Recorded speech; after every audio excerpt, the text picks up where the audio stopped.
Qui est le prophète Kakou Philippe? Il se présente lui-même, non comme un maître, mais comme un serviteur. Bonjour à tous ceux qui m'écoutent.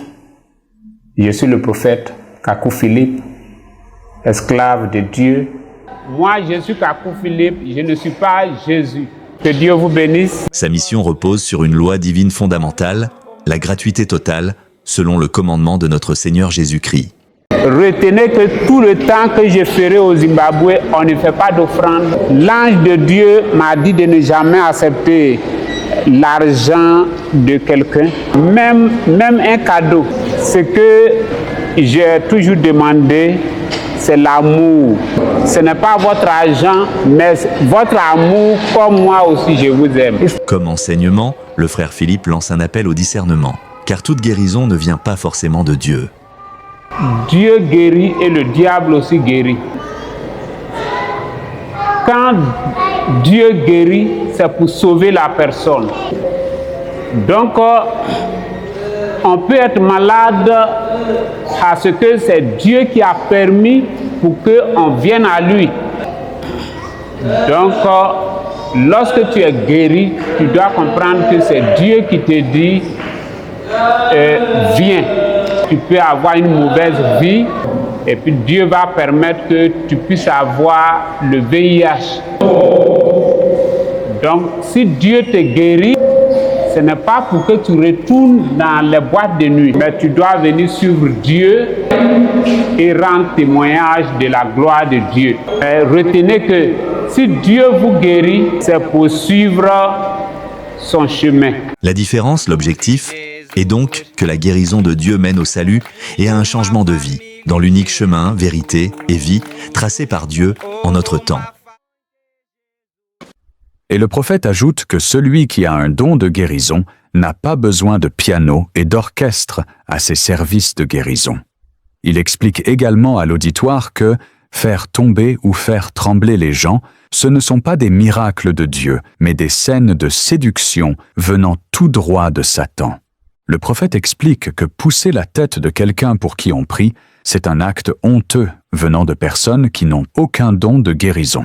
Puis il demande à la femme qui avait la perte de sang et à la femme sourde si elles étaient tombées au moment de la prière. Les deux répondent non. L'auditoire est captivé par ce qu'il voit et entend, car il découvre des choses nouvelles qu'il n'a jamais vues ou entendues ailleurs. C'est vrai, je sais qu'il y a beaucoup de prophètes qui ont prié pour vous. Vous n'avez pas vu de miracle. C'est vrai. Mais je suis le prophète Kakou Philippe, appelé par un ange de Dieu.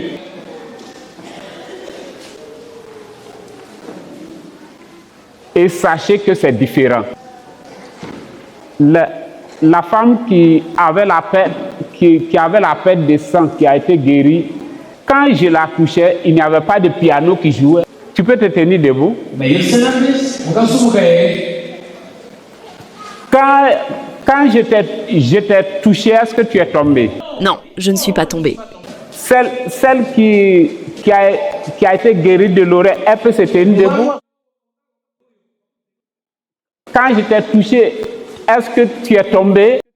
Non, non, prophète, je ne suis pas tombée. Si vous pouvez vous asseoir. Moi, je ne fais pas tomber les gens. Je ne suis pas venu au Zimbabwe pour faire tomber les gens. Si c'était pour vous faire tomber, je n'allais pas venir. Parce que depuis la Côte d'Ivoire, à travers l'Internet, je sais qu'au Zimbabwe, ici, vous avez des gens qui vous font tomber déjà. Donc, vous n'avez pas besoin de quelqu'un qui doit prendre l'avion pour venir vous faire tomber. Je suis venu parce que il y a des personnes qui ont besoin de guérison. Peut-être même que celle qui avait la perte du sang, on lui a déjà imposé les mains et puis elle est tombée. Mais elle n'était pas guérie. Faire tomber les gens, ce n'est pas un miracle de Dieu. Jésus ne faisait pas tomber les gens. La femme qui perdait le sang que Jésus a guéri, elle n'est pas tombée. Amen. Le prophète monte en chair et explique d'abord à l'auditoire qu'en matière de guérison divine, il y a deux facteurs. Il y a, premièrement, le don de guérison de celui qui prie, et il y a, deuxièmement, la foi de celui qui reçoit la prière. Et tous les deux facteurs doivent être présents. C'est la rencontre de ces deux facteurs qui produit la guérison.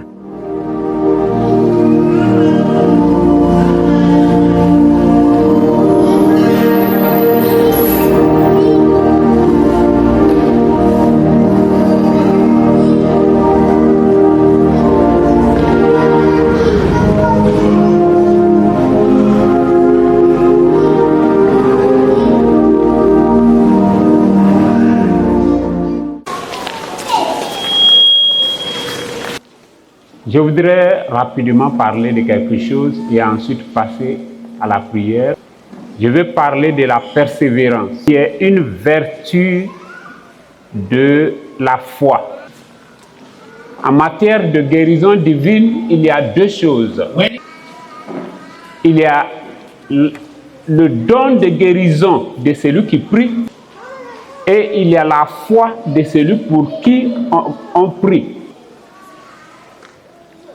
Je crois que vous me comprenez. Donc, je suis venu avec un don de guérison. Comme Dieu m'a donné un message, alors Dieu m'a aussi donné un don de guérison afin de confirmer ce message. Le prophète demande si la femme qui avait une perte de sang depuis 12 ans et qui a été guérie à Magamba Hall est présente.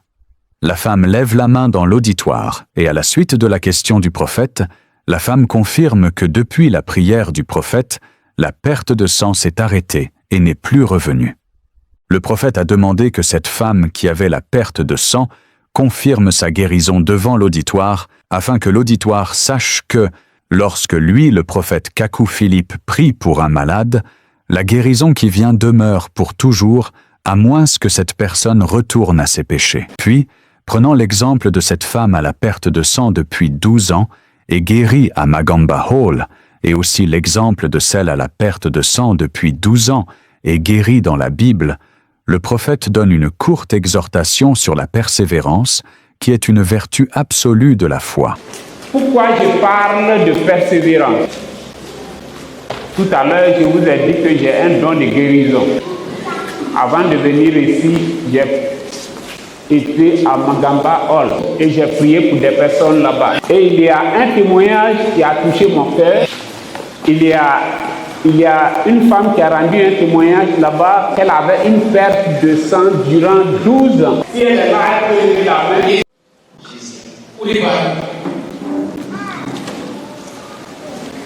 Amen. Amen.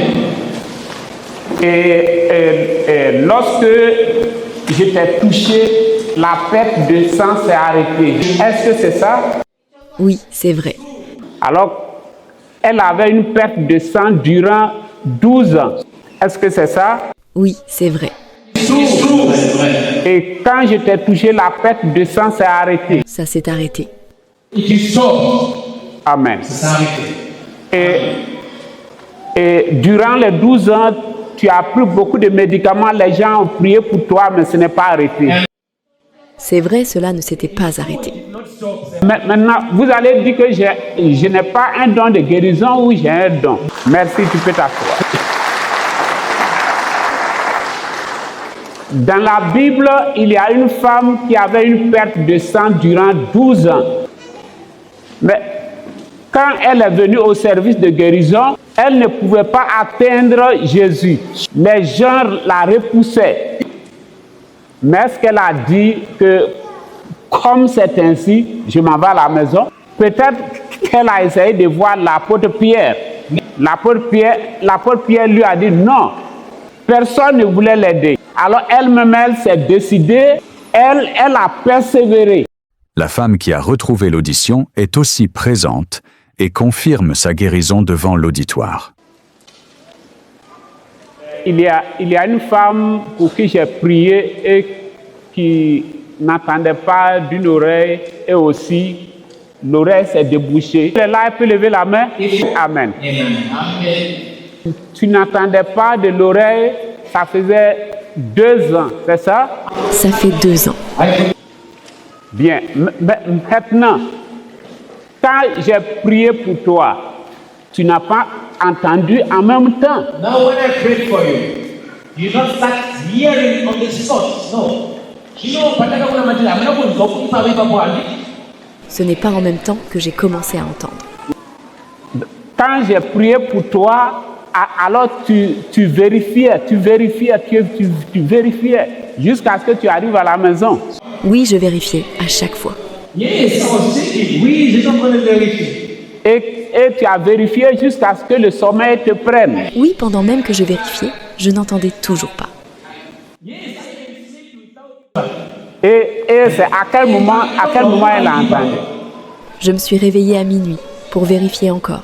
Et là, j'ai vu que mon oreille sourde depuis 2 ans entend parfaitement. Amen. Amen.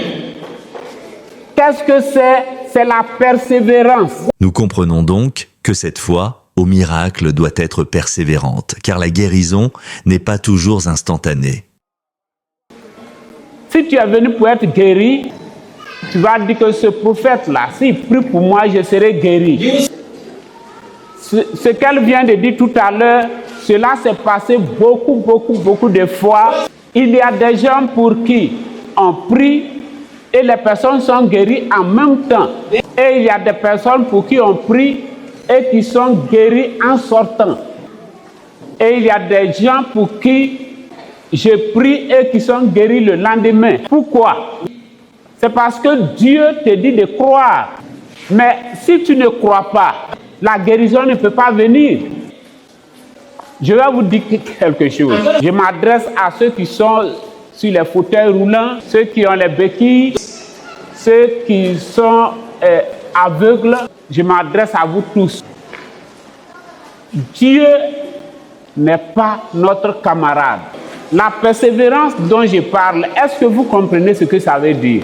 Vous pouvez venir au service de guérison aujourd'hui. Je peux prier pour vous, vous n'êtes pas guéri et vous partez à la maison, vous ne revenez plus. Ce n'est pas bien. Si je prie pour vous, si vous n'êtes pas guéri le premier jour, vous venez le deuxième jour.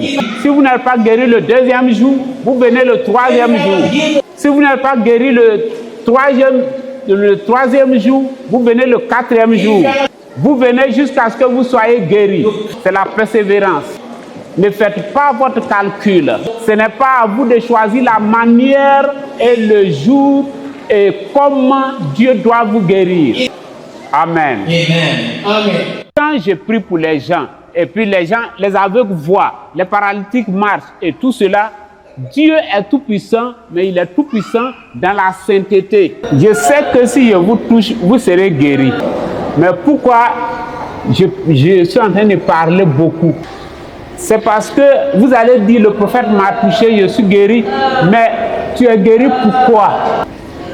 Il y a certaines personnes même, peut-être même ici, qui ont des photos et des vidéos pornographiques dans leur téléphone. C'est mauvais. Il y a une chose qui est au-dessus de la guérison, c'est la vie éternelle. On ne va pas au paradis alors qu'on a des photos et des vidéos pornographiques dans son téléphone ou dans son ordinateur. Si vous les avez, si vous sortez d'ici, supprimez-les avant de revenir demain.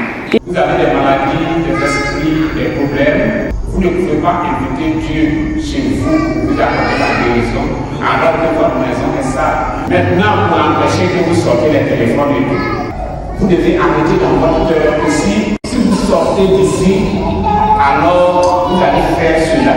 Vous pouvez le faire maintenant comme étant sorti d'ici, vous devez le faire. Ce que j'ai dit dans votre cœur, vous savez que c'est correct. Amen. Amen. Amen. Amen. Je suis en train de vous préparer pour qu'il y ait beaucoup plus de miracles au Zimbabwe qu'en Afrique du Sud. Si vous êtes d'accord, levez la main. If you agree, raise your hands. Amen. Amen. Que Dieu vous bénisse. Je le crois aussi. C'est pourquoi je suis en train de dire ces choses.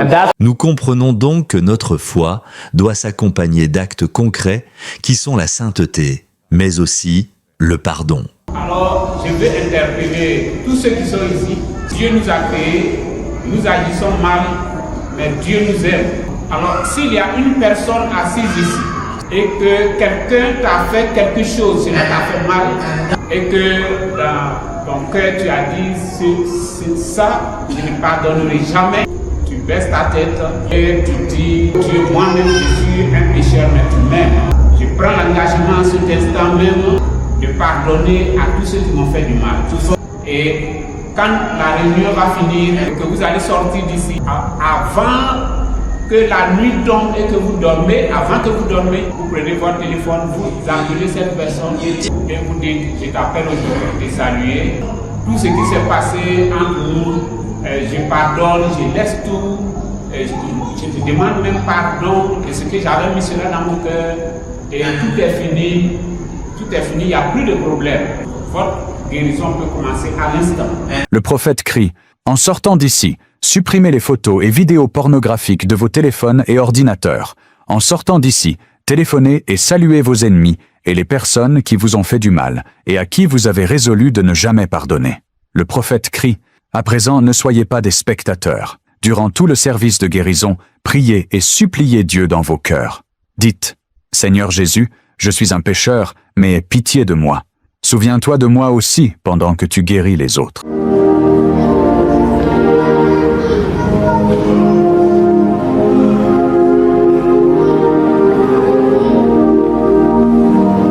Avant toute chose, je vais vous donner une parole, une prophétie importante qui va s'accomplir.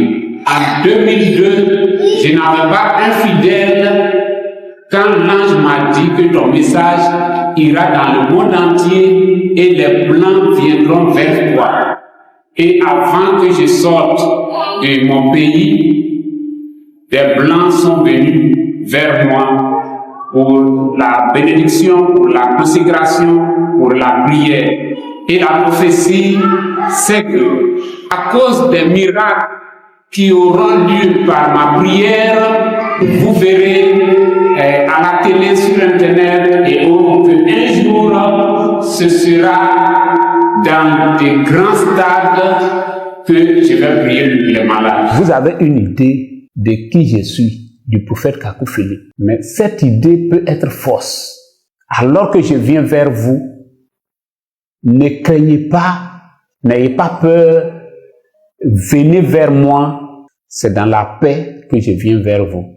Et vous aussi, venez, asseyons-nous.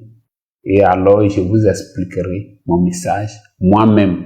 Que vous soyez musulman, que vous soyez hindou, peu importe votre foi. Si vous croyez que la prière du prophète Kakou Philippe peut vous guérir ou vous délivrer, alors ne doutez pas, venez, je prierai pour vous.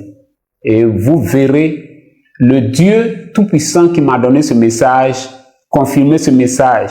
Je suis venu de la part de Dieu et c'est à cause de vous que je suis venu. N'ayez pas peur, ne craignez pas. Je suis votre frère qui vient vers vous dans la paix pour vous exposer ce que j'ai reçu de Dieu pour vous.